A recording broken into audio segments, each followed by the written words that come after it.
ചേമ്പിനും വലിയ ചേമ്പിനും വാഴയ്ക്കൊക്കെ തൈ മുളയ്ക്കണ ഞാൻ കണ്ടിട്ടുണ്ട്. ഇതുപോലെ ചേനയ്ക്ക് തൈ മുളയ്ക്കുന്നത് ഞാൻ ആദ്യമായിട്ടാണ് കാണുന്നത്. കണ്ടില്ലേ ഒരു തൈ മുളച്ച് വരുന്നത്.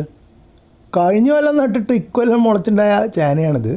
അതിനിപ്പോൾ ഇതാ ഒരു തൈ ഉണ്ടാവണു. ശരിക്ക് ചേമ്പിനും വാഴയ്ക്കൊക്കെ തൈ ഉണ്ടാവണം അതേ രീതിയിൽ ഉണ്ടാവുമായിരിക്കും. കാരണം കിഴങ്ങ് വർഗ്ഗ ചെടികൾക്ക് അങ്ങനെ വെജിറ്റേറ്റീവ് റിപ്രൊഡക്ഷൻ പതിവുള്ളതാണ്. അപ്പോൾ അതുകൊണ്ട് ഇനിയായിരിക്കും ഞാൻ വിചാരിക്കണു. ഒരു പക്ഷേ മുമ്പ് എപ്പോഴെങ്കിലുമൊക്കെ ചെറുപ്പത്തിൽ കണ്ടിട്ടുണ്ടാവാം, എൻ്റെ ഓർമ്മയിലില്ലാത്തതാവാം, അല്ലെങ്കിൽ ശ്രദ്ധയിൽപ്പെടാത്തതാവാം.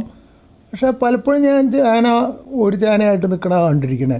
ഒരു കടയിൽ നിന്ന് 4-5 ചേനയൊന്നും ഉണ്ടായതായിട്ട്, അതായത് ചേന ചെടികൾ ഉണ്ടായതായിട്ട് എൻ്റെ മെമ്മറിയിൽ കാണുന്നില്ല. ഇപ്പോഴും വഴി കൂടെയൊക്കെ പോകുമ്പോൾ പല സ്ഥലത്തും ചേന ഉണ്ടായി നിൽക്കണ കാണാറുണ്ട് ചെടി. പക്ഷേ അതിൻ്റെ സൈഡിൽ ചെറിയ ചെടി ഉണ്ടായതായിട്ട് ഓർക്കണില്ല. ചിലപ്പോൾ ശ്രദ്ധിക്കാനായിട്ടായിരിക്കും.